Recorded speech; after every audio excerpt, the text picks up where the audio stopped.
न्याय सदस्य किए अछंती न्याय सदस्य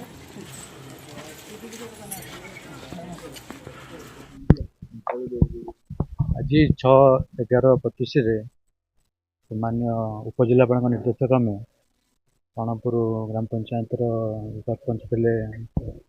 प्रियंका जेना विरुद्ध अनास्था प्रस्ताव आगत कराई मत प्रिजाइडिंग अफिसर भाव में दायित्व दिखाई आम से अनुसार सभा सभा अनुष्ठित होता सभा अनास्था प्रस्ताव विषय भोटिंग होता भोट्रे 11 जन अंशग्रहण करते 11 जन मध्य नायब सरपंच थे आ 10 जन अलग वार्ड सभ्य मान थे 11टी भोट पड़ा 11टी जाक भोट अनास्था प्रस्ताव सपक्ष जाता तेणु यही भोटिंग सरपंच विरुद्ध 11टी भोट जाइए